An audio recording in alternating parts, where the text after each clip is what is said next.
அனைவருக்கும் வணக்கம். என் பெயர் சீரியா. நான் 5ஆம் வகுப்பு படிக்கிறேன். நான் அன்னை தெரசா பற்றி சொல்ல போகிறேன். அன்னை தெரசா ஆள் பெண்ணை நாட்டை புயிர்மகம் கொண்டு வரும் இந்தியா குடியுரிமை பெற்ற ரோபன் கத்தோலிக அரட்டு சகோதரிகளும் ஆவார். 1950 இந்தியாவின் கொல்கத்தாவில் அன்பின் என்ற கத்தோலிக துறவர சபையினை நிறுவினார். 45 வருடங்கள் மேலாகும் ஏழைகளுக்கும் நோய் உளவாகும் அனதுகளும் தோன்று அற்றியாவார். இவர் 1979 அமைதிக்கான நோபால் பரிசுகளையும் இந்தியாவின் சிறந்த குடிமக்கள் விருதின பாரத ரத்ன விருதையும் பெற்றவர். அவரின் பெண் வரிகள் சில வெறுப்பது யாராக இருந்தாலும் நேசிப்பது நீங்களாக இருக்கலாம். இருக்கந்தான் பிறந்தும் அதுவரை இறுக்கத்தோடு இருப்போம். தனனாக கொடுப்பதற்கு தாமதம் செய்ய, ஆனால் மன்னிப்பு கொடுப்பதற்கு யோசிக்க கூட செய்யல். நன்றி. வாழ்த்துக்கள்மா, சூப்பரா சொன்னீங்க, அழகா சொன்னீங்க. எல்லாம் ஒரு கிளாப் பண்ணிக்கலாம். அப்படி திரும்பி பாரு. ஐயோ, அண்ணன் தேசம் அவனை பார்த்துட்டு இருந்தாங்க. ஓகே, கங்க்ராட்ஸ், வாழ்த்துக்கள்மா. நெக்ஸ்ட். வணக்கம், என் பெயர் அக்ஷயா. நான் 4ஆம் வகுப்பு படிக்கிறேன். டாக்டர் முத்துலட்சுமி அம்மையார் பற்றி சொல்ல போகிறேன். ஒரு நிமிஷம். முத்துலட்சுமி அம்மையாரா? அம்மா சேஞ்ச் பண்ணிக்கோங்க, முத்துலட்சுமி மாற்றிக்கோங்க, அவ்வளோதானே? வணக்கம், என் பெயர் அக்ஷயா. நான் 4ஆம் வகுப்பு படிக்கிறேன்.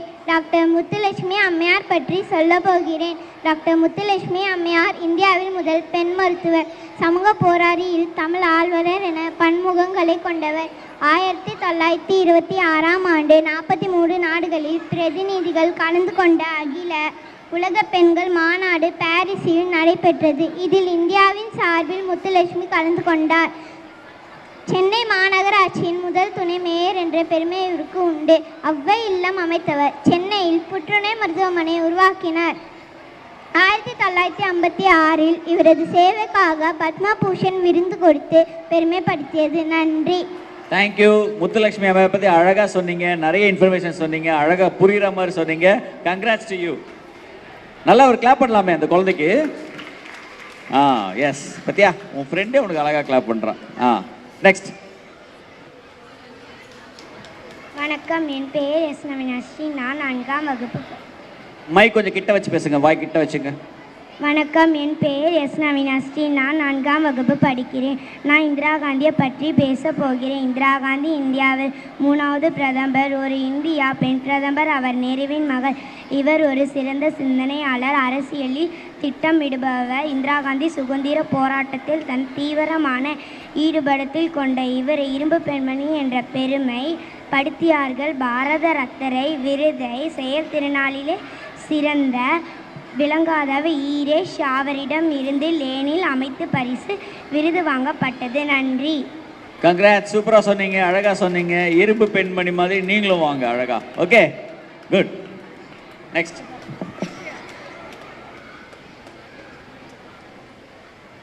அனைவருக்கும் வணக்கம். என் பெயர் அக்ஷயா. நான் 2ஆம் வகுப்பு படிக்கிறேன்.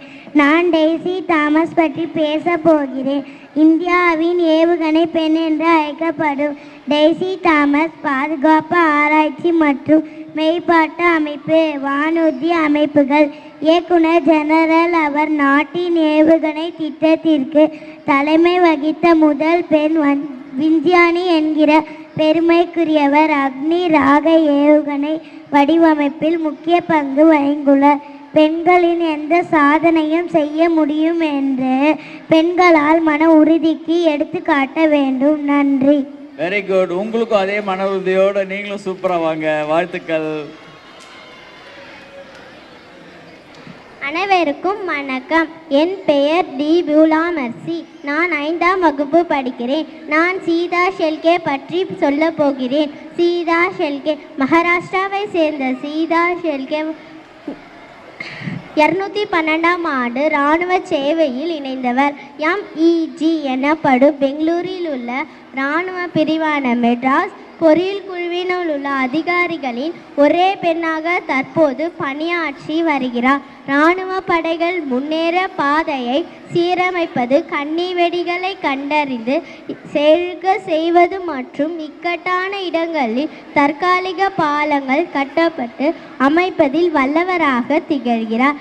சீதா ஷெல்கே வயநாட்டில் நிலச்சரிவு போது இதிலுள்ள மக்களை உடனடியாக மீட்க வேண்டும் என்பதால் இரவு பகல் என்று பாராமல் 90 டன் எடையுள்ள தாங்கக்கூடிய 190 அடி நீளத்தடி இருக்கக்கூடிய 24 டன் பாலங்கள் கட்டப்பட்டு அமைப்பதில் வல்லவராக திகழ்கிறார்.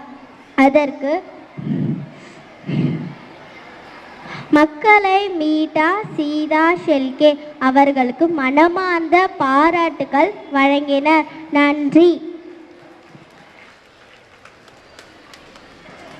அனைவருக்கும் வணக்கம். என் பெயர் ஷர்மிளா. நான் 5ஆம் வகுப்பு படிக்கிறேன். சின்ன பிள்ளை அம்மா பற்றி பேச வந்துள்ளேன்.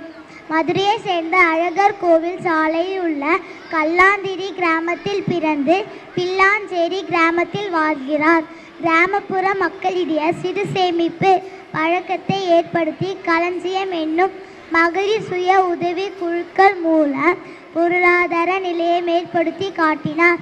இவரின் பணியை பாராட்டி ஸ்ருதி சக்தி புரஸ்கர் என்னும் விருதை 1999 ஆம் ஆண்டில் இந்தியாவின் பிரதமர் அடல் பிகாரி வாஜ்பாய் வழங்கினார்.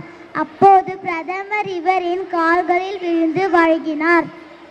தமிழ்நாடு அரசு 1 லட்சம் ரூபாய் மதிப்புள்ள பொற்கிழி வழங்கி பாராட்டியது. ஔவையார் விருது 2018 பெற்றார்.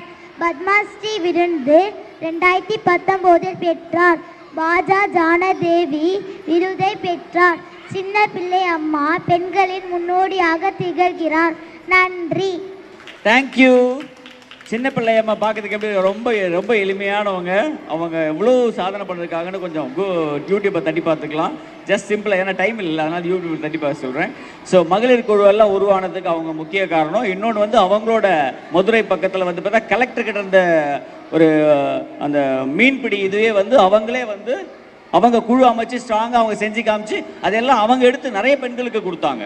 ஓகே, ஸோ அது மாதிரி நிறைய தொழிலை உருவாக்குனாங்க பெண்களுக்காக. அந்தம்மா பார்க்க எவ்வளோ எளிமையாக இருக்காங்க. ஓகே, வாஜ்பாயே அந்தம்மா காலில் வந்து ஆசீர்வாதம் வாங்கியிருக்காரு. ஓகே, ஸோ அதனால் ஒரு நல்ல ஒரு கிளாப் பண்ணிக்கலாம். நீங்களும் சின்ன பிள்ளை மாதிரி தான் இருக்கீங்க. ஆற்றலும் அறிவும் அழகாக வந்து சூப்பராக வாங்க. ஓகே.